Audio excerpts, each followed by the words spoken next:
Welcome back to The Practical Woodsman. In this episode, we're going to talk all about water, how to find it, how to ensure it's clean, why I don't use water filters, my experience with parasites, and a whole lot more, so stick around.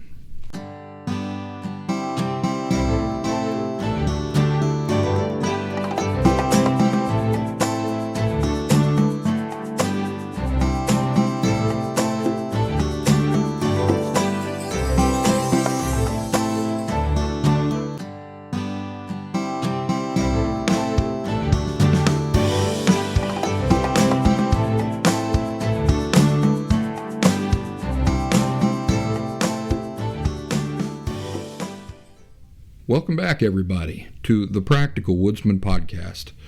Thanks for joining me again this week. If it's too much to call me the Practical Woodsman all the time, or if you're wondering what my real name is, you can call me Rut. Rut may sound strange to a lot of you, but it's a short form of Russell for many of us Appalachian people, so Rut it is. I want to thank everybody for their suggestions last week. I presented a challenge, or actually was a kind of a plead for help to come up with a brand new term other than bushcraft, survival, backpacking, and so forth, a brand new term that has not been corrupted. And I got some good recommendations. I'm still thinking about them, and I'm still allowing more time for more suggestions to come in. Those of you who are watching can see somebody there in the background. That's my little girl, Eloise. Eloise, you want to come up and say hello to everybody? Hello. We went on a really dangerous hike yesterday, didn't we? I don't think it was that dangerous, but yeah. Well, we went through a time portal, and we ended up in the prehistoric times. The Cretaceous. Oh, it was Cretaceous. What else? Do you remember anything? Were there any other good parts of that hike? Well, there was, on one of the worlds, there was, You had to explain to them. So it was a 2.5 mile hike, and along the way, since we come from a spaceship and went through a black hole and ended up on this planet, there were pockets of different worlds within the same world, right? Yeah, different worlds in the same world. Like, there was Monopoly World. Yeah, I remember that. And if you step on the wrong log, well, you'll have to go to jail. What was the name of those spiders? They were like ambush spiders, you said? No. Giant ambush spiders? Yeah, those. Scary stuff, ladies and gentlemen. Well, we survived, and here we are. And so she's here with me today, and I'm going to have her sit in the background. Hey, antes de sentarte, queremos hablar un ratito en español para las personas que hablan español. Uh-huh. ¿Cómo estás? Bien. Habla. Yo no sé qué decir. Habla. Fuimos al bosque ayer. Okay, well, thanks for joining us. Why don't you have a seat? We're going to do this show here. Before we get started, really, on today's show, I wanted to state a disclaimer, since we're going to be talking about water and all sorts of other things. In sometimes dangerous situations out there in the woods, I don't want to give you folks the idea that I'm accepting responsibility for anybody else's decisions or anything like that. Even if you make decisions based on information I talk about here in the show, you're still responsible for your own decisions and actions, not me, okay? I accept no responsibility whatsoever for anything you do or don't do or say or drink or anything like that, all right? When out in the woods, the backcountry, the wilderness, what is the most important thing of all things that the woodsman must always have in mind? I watched a conversation related to this topic take place online once upon a time, and it was interesting to observe other people's thinking on the topic. Some said shelter was the most important thing of all things. Others said food. In fact, those seem to be the two most popular answers: shelter and food. But those answers are wrong you can survive in a lot of different scenarios for a long time without shelter. You can survive for a long time without food. What you cannot survive for a long time without is water. Water and fire. Those two great opposites in nature, I argue, from a lot of experience in a lot of different situations and circumstances, are the two most important things of all for the woodsman. And if you think about it, as far as water is concerned, it's not that it's just the most important physical thing of all physical things for the woodsman, but it's also the most important physical thing to everybody, no matter who you are, no matter where you live, no matter if you're at home or if you're not at home. Water is the number one necessity for the woodsman. And I would argue that fire is number two. Yes, even over food and shelter. I'll tell you why. Imagine cold and nasty, terrible conditions, and you have to try getting through a winter night by giving up one thing. So you either have to give up your tent or you have to give up the opportunity to have a blazing fire. Which one would you choose to surrender away? In almost all circumstances, I would choose to surrender away the shelter. Not in all circumstances, but in the vast majority of circumstances. One exception that immediately comes to mind would be in the case of relentless wind. Maybe you've noticed by now that wind, in my opinion, is one of the most dangerous natural elements to the woodsman. Widowmakers, you know what those are? Those are branches that break out of the top of trees and kill you. Wind, of course, turns a forest into a great big dangerous minefield. I mean, you don't know what trees are going to fall. Entire trees could fall over. Relentless wind can make fire impossible to make, or even if you can get it made, it can make that fire irrelevant. In other words, it's just blowing away the heat. So even if you got a blazing fire and you're standing there right there next to it, the heat never reaches you because the wind is just blowing it away. It can take a relatively harmless temperatures and turn them deadly. So anyway, wind is a discussion for another time. I'm just saying that would be the exception to an occasion where I might not give up my shelter in favor of a fire, because if I can't make the fire, if the fire's going to do me no good, the next best thing might be having a wind, having something to get out of the wind. A couple months ago, I was in the backcountry in the snow-blanketed mountains, and the high temperatures during the day were at 10 degrees Fahrenheit, that is minus 12 degrees Celsius. Those of you who are watching the show right now on YouTube and Rumble should be seeing video of that experience with myself and my buddy next to our campfire. As cold as it was, I could have slept all night in the open next to the fire, without blankets, without sleeping bags, and I could have survived those nights for sure. Now, notice I'm not saying it would have been pleasant. Those would have been sleepless nights for sure. I would have been having to wake up every hour or so to stoke the fire and keep it blazing, but it would be possible to survive it. Can I say the same about crawling into a tent in those sorts of temperatures with no heat source, no sleeping bags, and no blankets? Absolutely not. I would have died in the night, no question about it. But what if it's snowing, you say? It makes no difference. Right next to the fire all night is the only place to be. What good is a tent for keeping snow off of me if I have no source of heat to keep myself from freezing? How about food?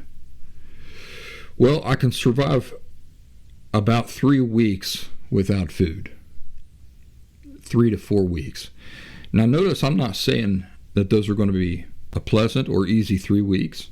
or that after a week and a half I'm going to have much energy to do much with, but I will be alive. That brings us to water. How long can you survive without water? Well, everything you read or hear seems to say 3 days. That's quite a bit less time, ain't it, than 3 weeks. So any way you shake and bake it, you can see right there that water is by far the greater importance. It's of far greater importance than food is. What all those sources of information don't tell you when they say that you can survive for 3 days without water is that this number is highly, highly relative. So 3 days sitting in my living room is not the same as 3 days of hiking in the middle of winter. Do you know what happens when you're hiking in the middle of winter on those beautiful blue sky days?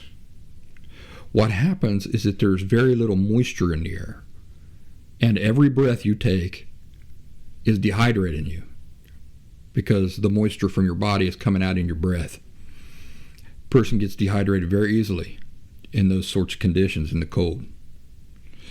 Furthermore, just like 3 days of sitting on my couch in my living room is not the same as me hiking through the mountains in the winter time. Hiking through the mountains in the winter is not at all the same as me stumbling through the desert under the blazing sun, is it? In scalding temperatures, no shade around, while gallons of sweat pour out of me by the second.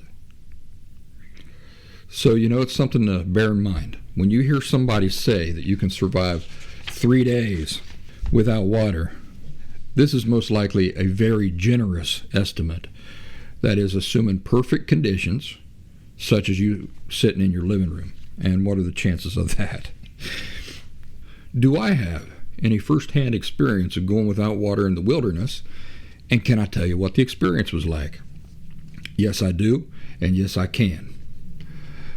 I once went a single day and night and a few hours the next morning without a single drop of water. To say it was unpleasant is like the greatest understatement of all time. The craving I experienced was like nothing I had ever experienced before or since. It was all consuming. It was miserable, I tell you.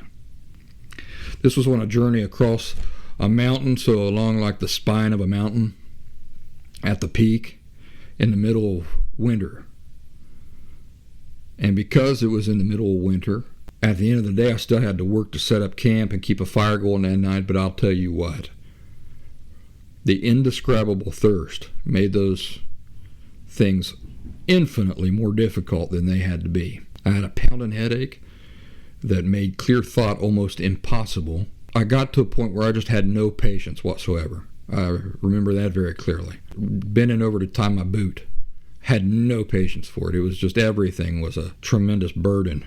One interesting effect of that intense thirst was that in the absence of any liquids, which is what my body was gasping and desperate for, I resorted to eating things. Just anything. Put anything in me.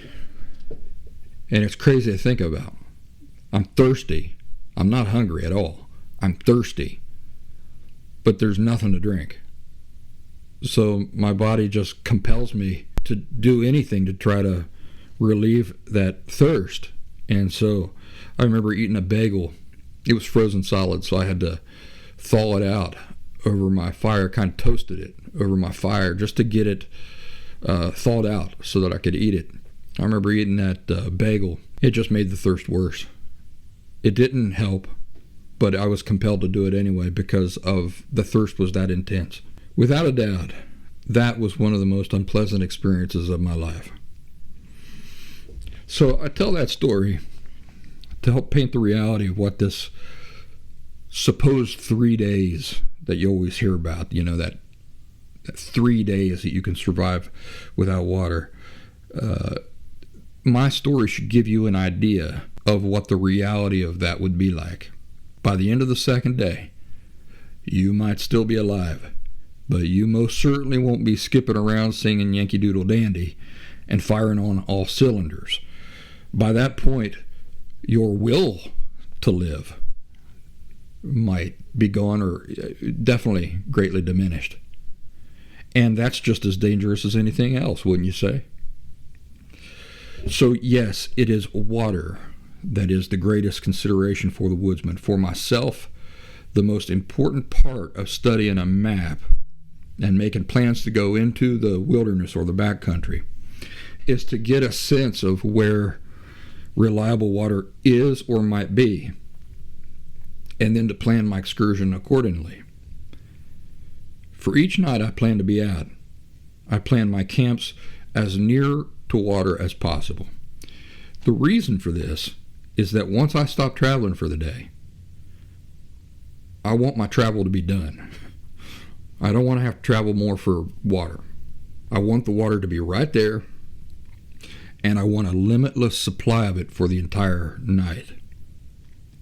Because I'm going to be cooking, I'm going to be washing, I'm going to be drinking, I'm going to need that water for lots of stuff. And it goes quick. You use a lot more water in a normal day than you'd probably think. So that might be a good exercise for you. Just keep track of all the water you use during the day, and work up an estimate for how many gallons we're talking about there. Did you take a shower this morning? It's an awful lot of water, ain't it? But even if you don't take a shower, you'll be amazed at just how much water you use. Do that. Keep track of it for just a day, and try to keep track of how many gallons you go through on just a typical day. So because I want a limitless amount of water at night, and because I don't want to have to go anywhere for it, I don't want to have to hike a mile to get to it. What this means is that in the majority of cases, I will not be staying at any spectacular vista on any ridge or up on any high elevation. Well, why not? Because it's simply very rare to find dependable water high up. You might find it on a big high elevation plain, rolling plain, but in the mountains you're not going to find it on the top of the mountain. The place where you're going to find reliable water the most dependably is always at a lower elevation, down in the hollers, at the bottom, between two mountains, or at a lower elevation in general. There have been occasions where I see on a map the strong possibility for water down in a holler between two mountains, and then I see that potentially at a higher elevation there might be a really great camp opportunity that is not too far away from that water source, maybe an hour beyond the last water source of the day. In that case, I have been known to fill up my water bottle there at that final water source, as well as any additional water bladder I might have, load those things up full, and carry on and spend the night at a higher altitude. However, almost every time I've ever done this, I still end up having to conserve water to get all the way through the night comfortably. And bear in mind that you never want to do anything like this unless you know for a certainty that you won't be walking for very long the next day before coming to more water. So let's see if that makes sense. I've got right here a hydro pack. I don't know if you guys are familiar with these. Here's one I've had for a while. They've redesigned them since I bought this one. But it's a water bladder. For those of you watching the video, I know that a lot of you are listening to the audio. But I got a hydro pack here. It's 3 liters. It compacts, it rolls down to just basically nothing. And I've tied some paracord to it, a shoulder strap paracord. So I can fill this thing up with 3 liters of water, pitch that over my shoulder, and hike with that. And so that, let's say, I fill up my water bottle and I fill up this hydro pack. That's 4 liters of water that I would be hiking up to that camp spot with. So let me try to paint the picture again. You've been traveling all day on foot. The day's getting long in the tooth. It's toward the end of the day, you come to a stream or a creek, but you don't want to camp there. You want to go on. There's a big vista opportunity or something like that, half a mile ahead. So you fill your water bottle right there, along with, any of these additional water bladders that you're carrying for just such an occasion. And then you hike for another 40 minutes or whatever with all this extra weight. So remember, the heaviest thing you're going to carry out in the woods is water. So now you're carrying 4 liters of water, and in addition to whatever you're carrying on your back already. That's a lot of weight. But you go on, and you set up camp at a place that is barren of water. No water whatsoever. So now you're on a peak, you're on a lookout, you're at a vista or something like that. That's great, right? You think you got plenty of water to get you through the night and everything. But another thing you have to consider is when you continue along hiking the next day, how long will it be before you come to the next water source? Because you've done past the last water source. Now you're at a place that has no water whatsoever. And what I'll tell you is that a person through normal use can go through 4 liters of water pretty darn fast, cooking and drinking all night long and hydrating for the next day and things of that nature. I have done that. The only time you want to do it is if you know for a fact that the next day you won't be hiking for very long before you come to the next source of water. 4 liters of water, even for just a single person, can get used up a lot faster than you might imagine. What if you don't have a map? Or what if you find yourself in wilderness that you're completely unfamiliar with?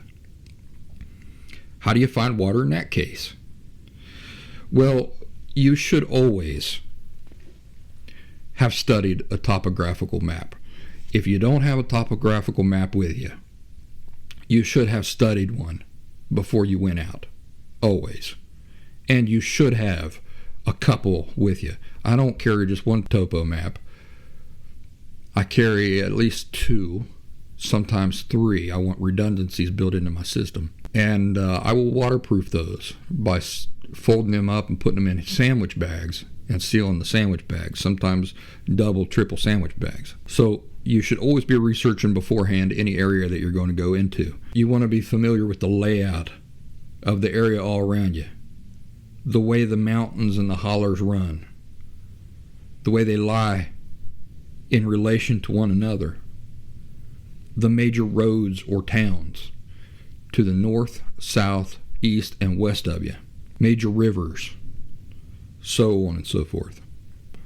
Nevertheless, a person can become real intuitive about the best places to reliably expect running water and how to find that running water, even if you're in wilderness and that you know nothing about. So let's say that you're in wilderness. You've not had a chance to research it at all. You just find yourself in there. You know nothing about it. A person who is intimate with nature can become very intuitive about the terrain and the geography just by sitting, calming down, relaxing, analyzing it for a little bit from the spot where you're sitting, and trying to understand what the terrain and the geography is doing. By that I mean, when you first look at the woods, the hills, the mountains, the hollers, ravines, in a passive way, right? Your mind's not really taking it in. You're thinking about other things, really. It may appear on the surface that there's no rhyme or reason to any of it. It's just chaos, right? The hills do what the hills do, and the trees are doing what the trees are doing, and the hollers are doing what the hollers are doing. But the more you sit and observe it with a bit of thinking, it begins to make sense. It's not just a bunch of chaos. There's actually a flow and a cohesiveness and a kind of a pattern to it all. So remember that running water will most reliably be found down between 2 ravines or hollers. So that's always my first place to go for water. Down into any holler, down between 2 mountains, or where 2 hills or 2 mountains dip down and meet at the bottom. If you're at a high elevation and need water, do what you can to begin moving to a lower elevation. Often you'll get lucky. You'll actually find seepage or streams coming right out of the side of a mountain, even before you get to the bottom. One thing I remember about growing up in the woods is that anywhere that was unusually lush with plants, or where plants were growing unusually large, almost cartoonishly large, like you had stepped back into a prehistoric time just in that little section of the woods. The plants are all growing much larger, almost cartoonishly larger and healthier than you'd expect them to do. That was almost always an indication of unusually moist ground, well-watered ground.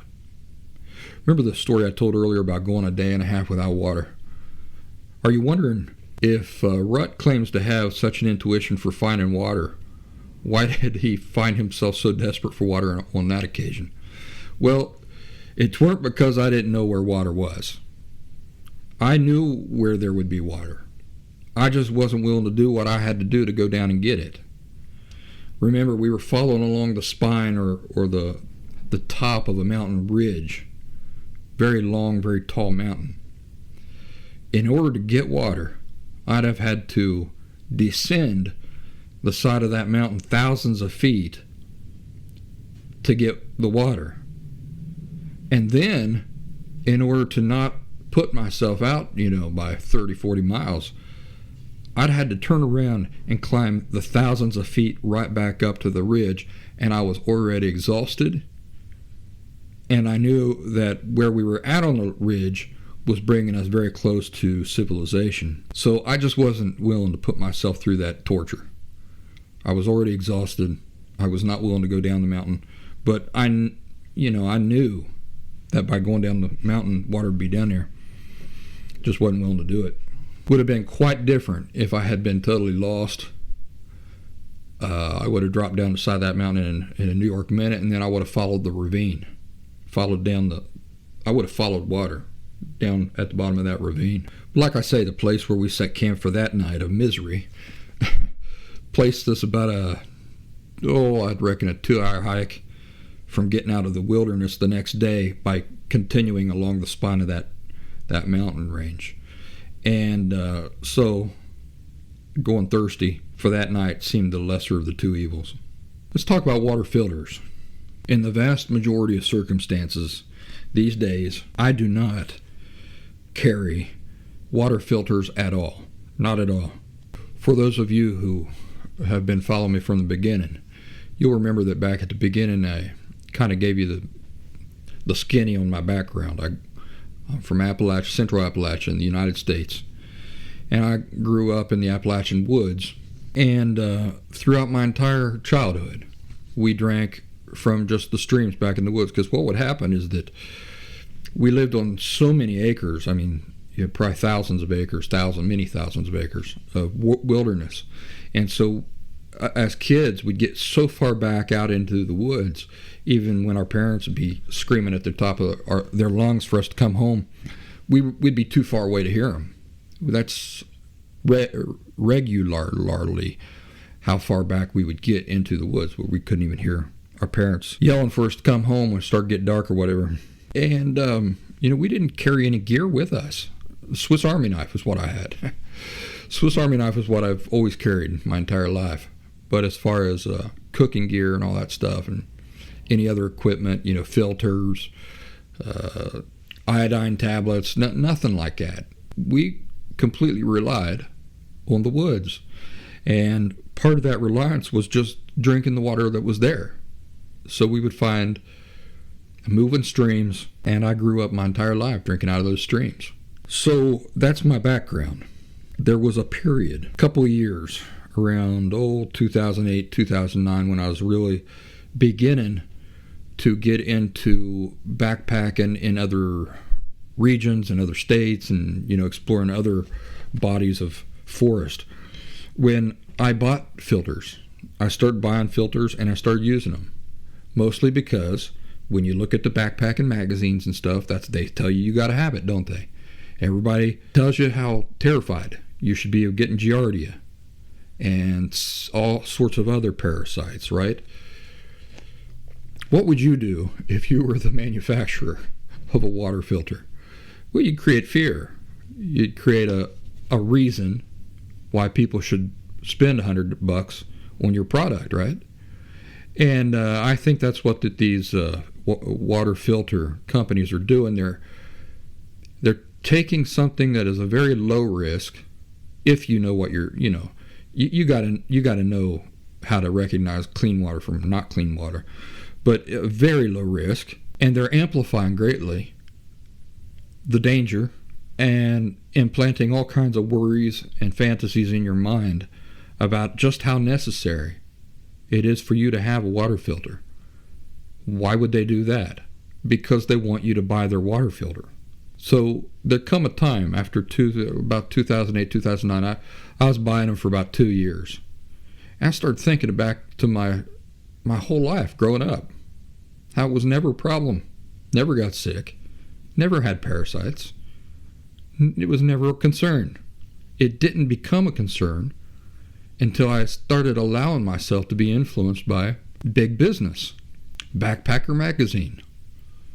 All these folks from the city telling you woodsmen and you woods ladies who grew up knowing better, all these things that you suddenly need that you never needed before. What's more is that I realized that I began to have experience with these filters. And I realized they were not dependable at all. They were not reliable at all. You spend a lot of money on them, and they don't last long enough to warrant what you've spent on them.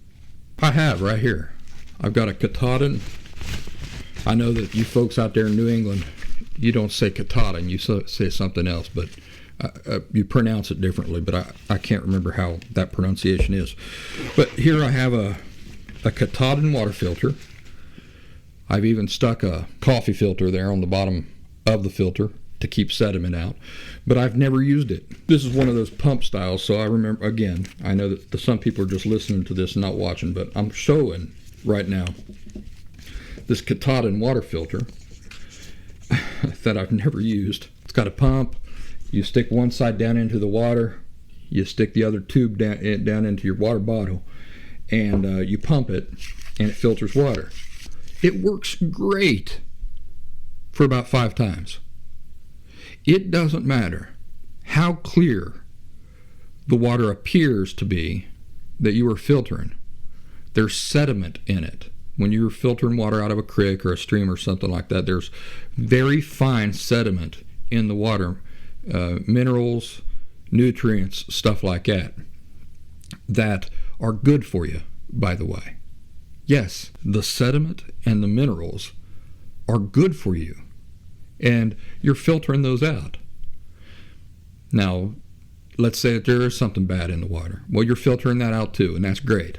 But these things clog up so fast, and what happens is when they do, then the pump doesn't work. You have to push with all your might just to get drips to drip of filtered water to drip into your water bottle. Now here's another thing about these. Do you know what people do when they finish using these things? They roll it all up, they stick it down in the same bag, and then what happens? The water on the tubes that have just been immersed in supposedly contaminated water, it's still on everything. So when you stick it all into the same bag, all that supposedly contaminated water drips over everything else. I realize this is not for real. This is mostly an imaginary need. And so I stopped carrying the Katahdin water filters. I'll tell you, the very first one I bought was the most expensive they have on the market. It cost me about $300. And it was made out of ceramic. So instead of a paper filter on the inside, it was ceramic. And supposedly you could take that thing apart in the backcountry and boil that ceramic center and clean it all up, and it, in theory, should work for you for 100 years or something like that. It didn't even last me a single year for all I paid for it, and it didn't even last me a single year. And I tried to clean it. I did everything they told me to do, and it was done. So there's, I think at the time when I paid for it in 2008, it was like $300 item. So there, just completely shot, $300 down the drain. I've never been sick before in my life from just drinking straight from water sources out in the woods.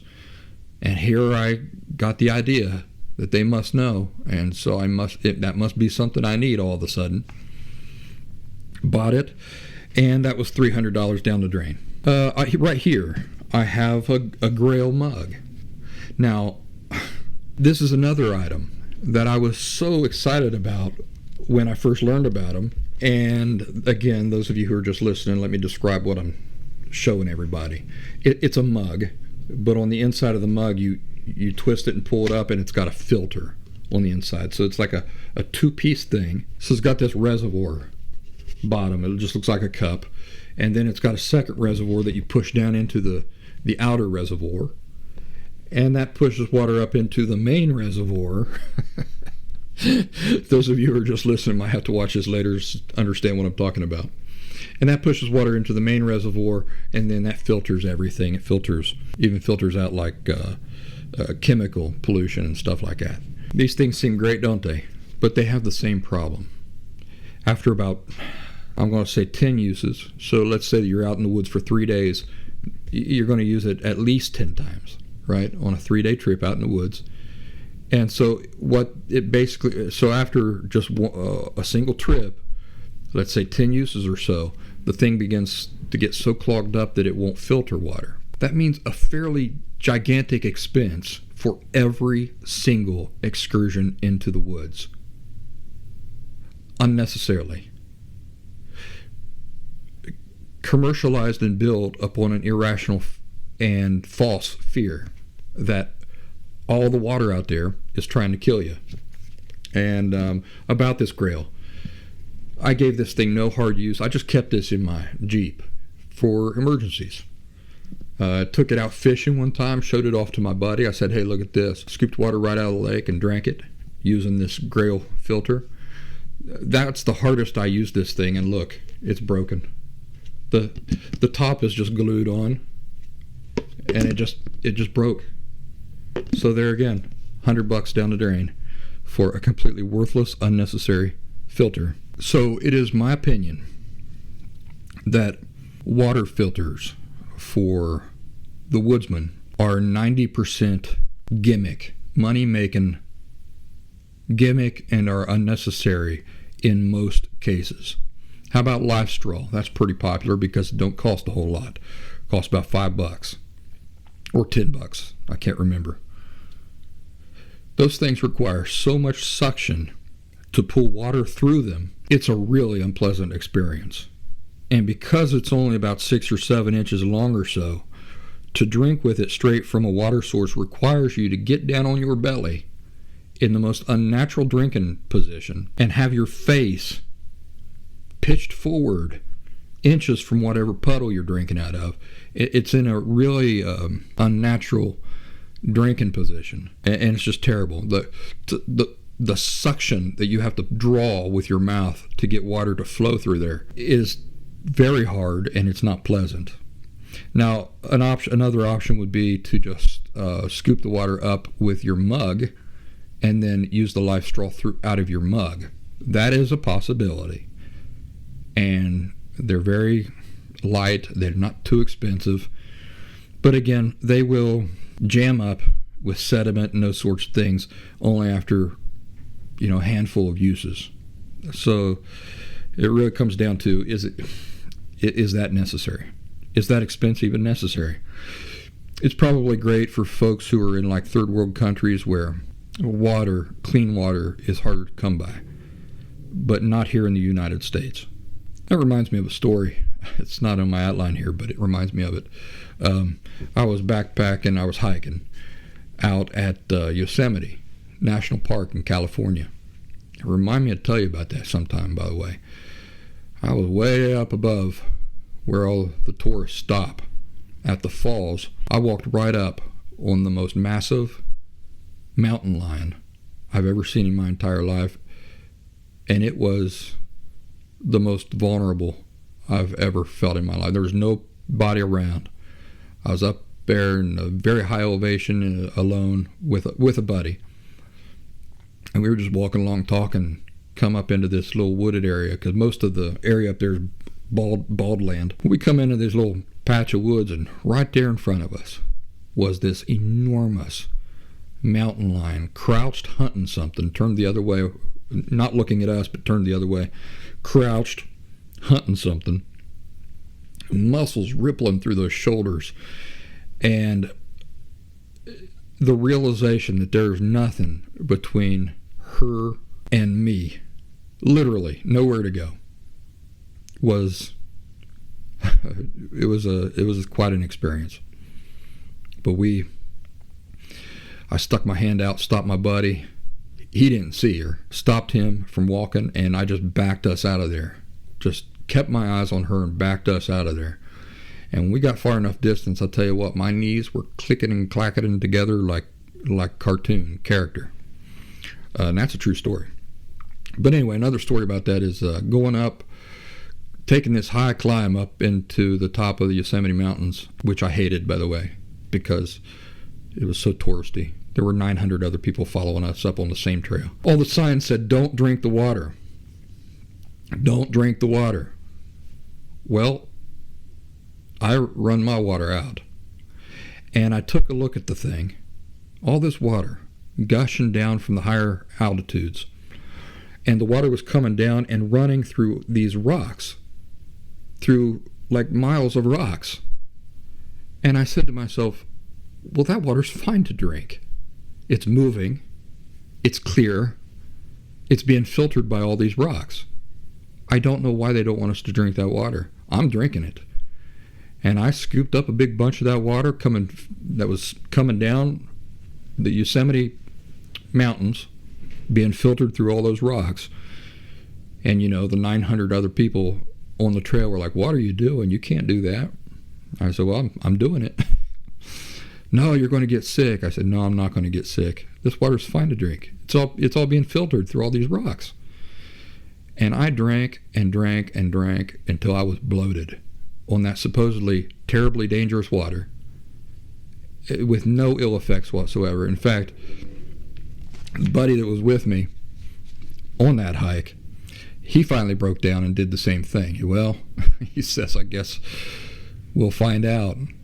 And I said, no, trust me, this water's fine to drink. I don't know why they have all these signs. It's probably the park's protection, protecting themselves from any liability. But I said, this water is fine to drink. And I was confident in it. I drank to my full content that whole day, all the way up, all the way down, and nothing. I was fine. So was my buddy. He was fine. I've tried almost every filter that they have out there on the market at one time or another within those those very brief couple of years where I thought it was for some reason was hypnotized into thinking it was necessary. But I don't use any filters anymore. My biggest complaint about them, the water filters in general, is that they're not dependable at all. So whatever system that I build up for self-reliance has to be reliable. I have to be able to depend on it. And the fact of the matter is that you cannot depend on filters. They will stop working at a time that is most convenient for them and least convenient for you. To rely on water filters is to handicap yourself. To understand why, you have to understand that all water in nature, no matter how clear and crystal clear and beautiful it is, has sediment and nutrients and minerals in it. So when you're filtering that water, first of all, you're filtering out all the good stuff that makes that water so good for you and tasty and wonderful. And the second thing is that all that sediment and those minerals will clog your water filter at the worst possible times on you. And if you're reliant on them, what a hassle, what a handicap. Think about this. This trip that my buddy and I just went out there, it was 10 degrees, minus 12 degrees Celsius, 10 degrees Fahrenheit. That was the high during the day. So if you can imagine, at night it was much colder. Let's say that you were out in conditions like that and you filtered water through a filter, and then you go to bed at night. Is there any way to get all of the moisture out of your filter before you go to bed at night or before you pack that thing away? The answer is no. So what's going to happen the next day? Your filter is compromised. You can't trust it because it's frozen and expanded during the night and it's broke something. So you've wasted all your money on it. It's not dependable when you need it most, right? And it can't withstand any of the rigors of real life out in the woods. So what do I do instead? Number one, I rely on my ability to find natural, clean, running, Jenny, like Forrest Gump, running, natural, clean, running water in nature, or natural springs. Natural springs come up straight out of the ground, even though they're not like running like a creek or a stream or anything like that. They come straight out of the ground. They're filtered straight from the ground and form these little pools. Number two, I rely on boiling. If I have to, I can always boil water. And number three, I rely on things like iodine tablets. And I have a couple of things here I want to show you. I couldn't find my iodine tablets for this show. I'll find them later. But what I'm holding up here are a couple of little containers that I got from staying at hotels. This one's mouthwash, just come from staying at a hotel, and I threw it into my toiletries bag and hung on to it for the container. And this one here is a shampoo. Now these little things, they're like 2.5 ounces, I think, 2 ounces. And what you can do is you can empty these and you can fill those with bleach, just Clorox. 2 drips from those into a liter bottle of water will purify that water. So you don't need to buy expensive iodine tablets if you don't want to. If you can overlook a slight taste of bleach or Clorox, then just a couple of drops of Clorox in each liter bottle of water will purify your water. You just put a couple drops in there, seal it up, shake it up a little bit, wait 20 minutes or so, and that will have purified your water. So it's a really, who doesn't have Clorox or bleach in their house? I usually carry iodine tablets, and those are just in case. Boiling is just in case. Boiling is typically for stale water, non-moving water. If I pull water out of a puddle or something like that, definitely not going to drink that just the way it is. Definitely going to boil that. So those are my 3 approaches to water in the woods. You're relying on my ability to find clean, natural, running water on my own, just out in nature. Number 2, boiling would be the next priority. Number 3 would be iodine tablets. But I very rarely have to resort to number 2 or 3. Now you might be wondering, in over 40 years of drinking water out of the woods, unfiltered, untreated, have I ever had a negative experience? Have I ever ended up with giardia or diarrhea or parasite or anything like that? The answer is yes. One time in over 40 years, I did have a negative experience one time, but the only reason I had a negative experience is because I ignored my intuition. And the reason why I ignored my intuition was because it was the last day of a backpacking trip on the day that my daughter was being born. So I was out in the woods, and that's a long story in itself. The doctor told me I had nothing to worry about. I could go on this trip. My daughter wasn't due for another 3 weeks. So I said, okay, we'll get this last trip in. And we went on this long backpacking trip. And on the very last day, all the phone calls and stuff started coming through. I got to a place where I had a signal for my phone. And I learned that my daughter was being born. So we cut the trip short, and we were trying to head out of there as fast as we could. And we had about an hour left to go to get back to where we had parked. And we crossed this creek. And even looking at the creek, I specifically thought to myself, I really should not drink straight out of that. There were a few warning signs that were making me think that. And my intuition was telling me, you probably should not just drink straight out of there. But I ignored my intuition because I said to myself, I just want to get out of here as fast as possible. I want to get to the hospital, see my daughter. And so I scooped up some water, drank out of that, and no sooner had I drunk, a big pot of that water, I hear a car. There's a road right there from upstream from where the water is coming. And I said to myself, oh my goodness, I'm going to pay for that. Because you want to talk about contamination, you don't want to be drinking anything coming from the direction of a road. And that's what had happened. I drank that water and there was a road, I'm not kidding you, not 50 yards away. I couldn't see it because of the tree line, the trees. As soon as I filled my guts up with that water, I heard this truck come rolling down the road right there. Daggum. Well, that was going to come back and bite me, I bet you. And a month passed. And I got this rash on my belly. And I started scratching that rash. Didn't know what it was. I just thought it was like a breakout or I had dry skin or something. This is a whole month later, mind you. And I've forgotten about it. Forgotten about that experience, that drinking out of that creek. And I started developing a high fever.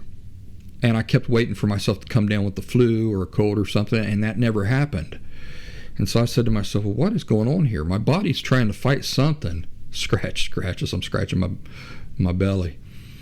And I looked down at that rash and I go, oh my gosh, I know what this is. I picked up a Parasite from when I drank out of that creek on that last day of that backpacking trip. And I watched that thing over the next few days, and it developed into like a big, this is grossing a lot of you out, I'm sure. It was in the shape of a worm, giant worm right across my belly, under the skin. And the way I took care of that is that I took nothing to bring my fever down. And my fever soared to like 103, 104 for like 5 days straight. I was allowing my fever to do that so that it could do what it needed to do. It was trying to kill that thing. And that's what happened. It did kill that thing. And when my fever broke, the rash cleared up, the Parasite was gone. I reckon my body just absorbed its leftovers, but that's the only time. And again, the reason why that happened, the only reason why it happened, because I ignored warning signs, I ignored my intuition, and it's the only time I've ever had any negative effect from drinking water in the woods over 40 years, for over 40 years. If you're in genuine wilderness, the odds of your water being anywhere near a road or anything like that is next to zero. Most of the running water out there is good for you to drink. Now here's something to keep in mind.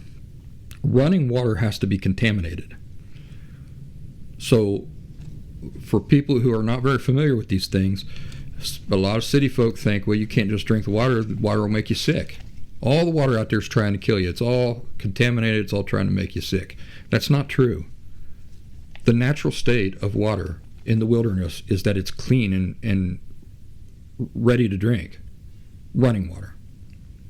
In order for it not to be clean, there has to be a source of contamination. It's not just contaminated on its own. There has to be a source of contamination. Running water in nature is naturally clean to drink. If it's not clean to drink, it's because some specific thing is contaminating it. To give you an example, any type of animal activity. If you come across a creek or a little stream or something, and you want to drink that water, what you want to do is you want to look upstream. Want to look upstream a little ways for any obvious animal activity, like disturbed, matted vegetation, maybe a corpse, the corpse of an animal. So much as a chipmunk dying right there by the stream can be enough to contaminate the water from that part of the stream downstream. You want to look for scat droppings. The reason why I say look for animal activity or disturbed matted vegetation, you want to see where the animals are coming up and drinking out of the stream. If there's a spot there where they're coming up, it's a watering spot in the creek or the stream. What they're doing is while they're drinking there, while they're coming to drink, all the wildlife in the forest is peeing right there in that area when they drink. You'd want to drink, of course, upstream from that. If you do that with moving water, you'll be fine. So you want to look for scat, droppings, those sorts of things anywhere near the water or in the water. Any types of corpses in the water. You want to pay attention to which direction the water's coming from. Look up that way. What do you see up there? If there's a nuclear power plant up there, you probably don't want to drink the water. If there's a big dead cow or a big dead Bigfoot up there, you probably don't want to drink that water. You probably want to move upstream from that to drink the water. About in the case of my Parasite story. You definitely don't want to drink the water if there's a road right up there or a bridge or something like that. Just don't do it. Here's a saying that I think I come up with. I might have picked it up from my dad, but I've been saying it for years. It's, if you got a trickle, you got water. And what's that mean? It means sitting water, stagnant water, is a big no. The only time you want to drink sitting or stagnant water, a pond, is sitting water. A lake is sitting water. You don't want to drink that unless you're going to boil that water, unless you're going to treat that water. But anytime I find trickling or running water, that's a big yes. I'll drink that water straight out of the source, after I look around for just a brief minute to confirm that it's safe to drink. Just because there might be contamination doesn't mean you can't still drink the water. So in nature, there's a natural filtration process happening all along the flow of water. So even if you find a contaminated spot in a creek or a stream, typically that water it's rushing down through leaves, through rocks, through branches, through all these things that have fallen into the creek, which are not contamination in themselves. A stick falling into the water is not going to contaminate the water. Rocks, leaves, those sorts of things are not bad for the water. What they're doing is they're filtering the water as it flows. So if you get far enough downstream, even if there's a source of contamination, a little ways upstream, you might still be able to drink that water just fine. Larger bodies of water, creeks, rivers, here's what I have to think about those. The larger the body of water, even if it's flowing, the larger the opportunities for contamination. So you should be seeing a video here of me backpacking out at Red River Gorge in Kentucky. Big old river there. We were planning on pulling water out of there to drink, and I said, I don't really want to do that if I don't have to. Even boiling that, I don't really want to drink it. Let me see if I can find something else. And so I walked just a little bit of ways up onto the side of this hill, and I found a stream, a little gurgling stream or a brook coming down from the woods that was feeding right into that river.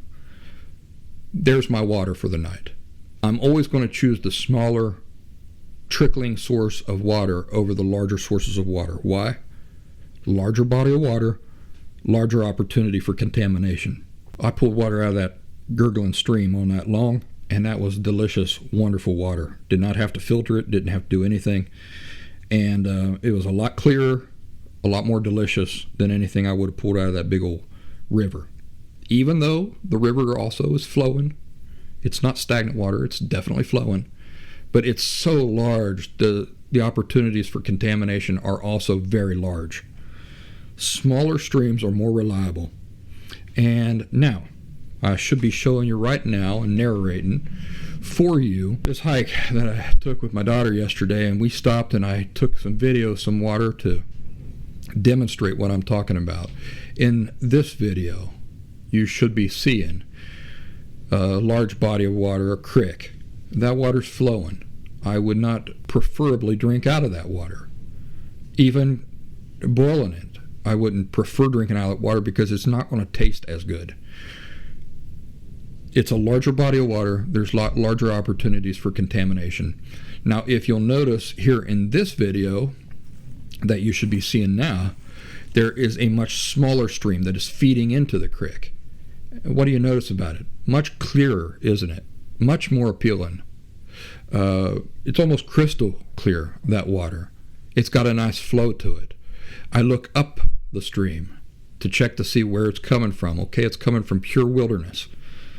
Now I look for animal activity. Do I see any animal activity? Do I see any corpses? Do I see any poop? Do I see any matted grass or anything like that where the entire forest is coming and using it as a water hole and peeing and pooping and stuff like that? No, I don't see any of that. So I would move just a little bit further up that stream that I'm showing you or just showed you. I'd pull from that and drink that straight out of the creek or the stream. So there you go, folks. That should be a pretty comprehensive discussion about water. If you guys have any questions or anything, you guys hit me up in the comments. Oh, the announcements. This program is available both as an audio-only format in its podcast form. It's also available in video format on either YouTube or Rumble. Our online community, exclusive online community that I'm trying to get going, which is pretty dead right now, I won't lie to you. Ain't nobody talking on there except for me. But it might not always be that way. That online community is on the Locals platform. You can join us by going to thepracticalwoodsman.locals.com or by downloading the locals.com app from the App Store and searching for The Practical Woodsman. Guys, have a wonderful weekend, and I will talk to you in the next episode of The Practical Woodsman. Yins all take care.